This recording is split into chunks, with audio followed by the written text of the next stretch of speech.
Triggering Tactics, Psychological Warfare, and the Modern-Day Cops Program, end quote. And How Millions of Americans Are Being Destroyed in Plain Sight. By USAGSA Richard Moore. No weapon formed against you shall prosper, and every tongue which rises against you in judgment you shall condemn. This is the heritage of the servants of the Lord, and their righteousness is from me, says the Lord. Isaiah 54 verse 17. And targeted individuals, TIs, often experience a coordinated campaign of harassment involving sophisticated psychological triggers, a tactic known as, end quote, triggering, end quote. These triggers, often referred to as anchoring, sensitization, conditioning, and Pavlovian response techniques, are designed to destabilize and sensitize the victim to specific stimuli, often resulting in long-term psychological harm.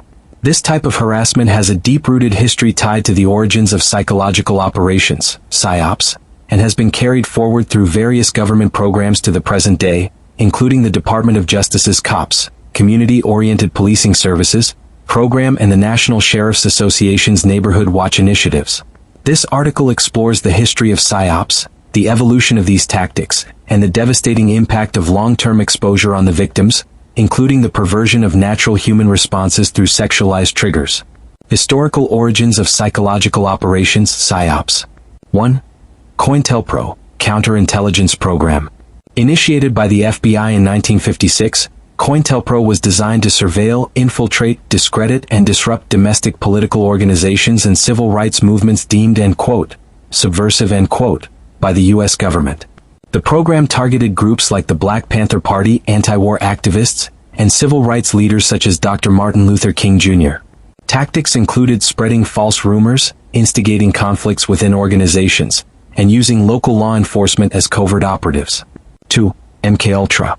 A CIA-led project from the early 1950s to the late 1960s that focused on mind control and psychological manipulation through various experimental techniques. Included the use of drugs, sensory deprivation, and psychological triggers to test how people could be controlled and destabilized. The program was exposed in the 1970s, revealing the extent to which the government was willing to go to manipulate individuals. 3. Psychological warfare tactics during the Cold War. Techniques such as disinformation, propaganda, and psychological destabilization were commonly used by intelligence agencies to break down enemies and influence public perception. These methods were honed and refined for both domestic and international use, laying the foundation for modern PsyOps. Transition to modern programs. 1. Operation Chaos.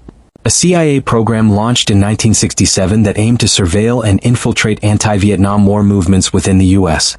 Much like COINTELPRO, it used psychological harassment and disinformation campaigns to control and suppress dissent. 2. The birth of community policing programs. In the late 1980s and early 1990s, the concept of community-oriented policing was born, aimed at integrating police into the community to reduce crime. With the creation of the COPS program in 1994, these practices became more structured and eventually began to incorporate methods of psychological harassment under the guise of, end quote, crime prevention, end quote. 3. COPS, Community-Oriented Policing Services, Program.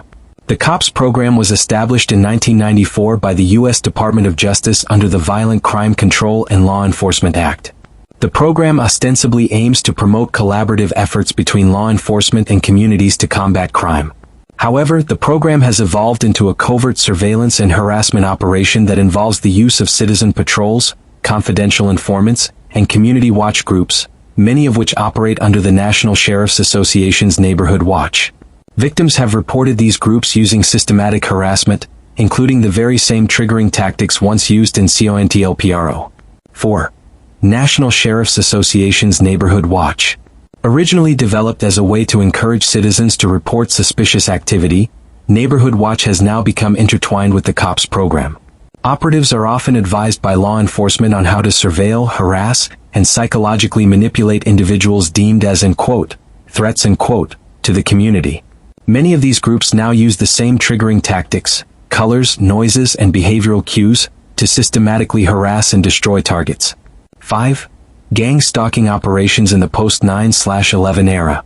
After the attacks of 9/11, the USA Patriot Act granted unprecedented powers to law enforcement and intelligence agencies to surveil and target individuals under the banner of, end quote, national security, end quote. Programs like Project Safe Neighborhoods, Project Clean Sweep, and the expansion of the COPS program enabled these agencies to partner with local law enforcement and civilian organizations to carry out coordinated harassment campaigns. Victims of these programs report increased use of digital surveillance, coordinated harassment by community groups, and heightened psychological targeting that includes triggers to destabilize them. Sexual triggers and the perversion of natural responses. One of the most insidious aspects of these campaigns is the deliberate use of sexual triggers to degrade and humiliate the victim. By conditioning the target to react to specific sexualized cues, perpetrators aim to distort and pervert the victim's natural responses, causing deep psychological and emotional harm. This tactic is designed to destroy the target's sense of identity, self-esteem, and sexual health. 1. Sexualized gestures and mimicry. Guitar playing, strumming a guitar or other rhythmic motions used as metaphors for masturbation, creating a connection between an innocent activity and a lewd act. Lip licking and suggestive touching.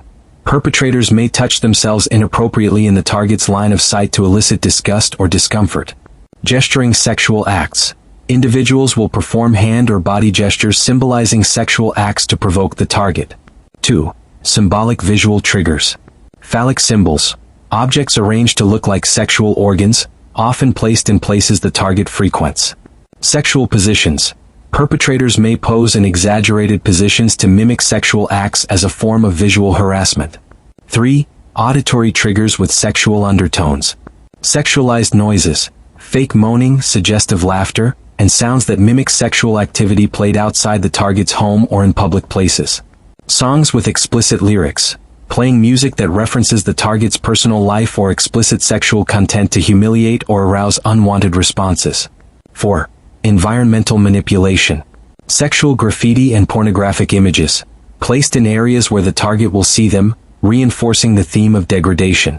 The goal of total annihilation. The overarching objective of these campaigns is not merely to harass but to utterly destroy the victim.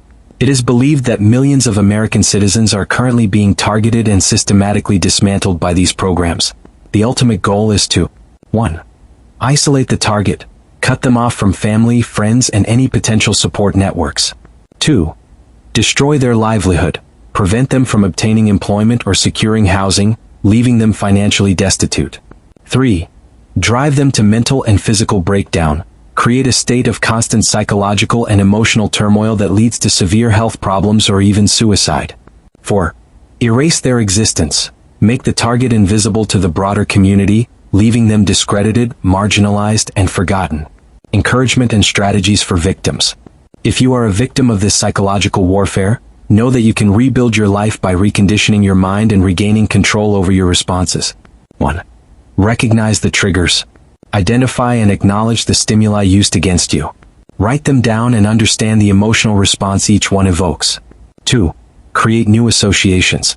Use visualization techniques to create positive associations with the triggers. If a color or sound is used against you, mentally reframe it as a symbol of strength or hope. 3. Practice mindfulness and meditation. Focus on your breathing and remain present. Use mindfulness to disrupt the automatic response they want to create. 4.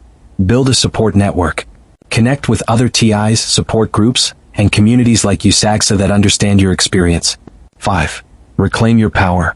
Remember, every time you refuse to respond in the way they want, you're taking back control. Call to action for non-targets. If you're not a victim, your voice is crucial. Speak out, spread awareness, and advocate for the rights of targeted individuals. Raise this issue with local and national elected officials, and demand investigations into these community policing programs. Millions of Americans are suffering from these diabolical tactics, and it's time to shed light on these abuses. Richard Moore and USAGSA's mission. Richard Moore and the United States Anti-Gangstalking Association, USAGSA, aim to raise the bar of national awareness on this appalling and unconscionable draconian program. The goal is to expose these injustices, support victims, and work towards dismantling the system that enables such targeted harassment. Join the cause, speak up, and help us put an end to the targeting and destruction of innocent American lives. USAGSA's Substack is a reader-supported publication. To receive new posts and support my work, consider becoming a free or paid subscriber.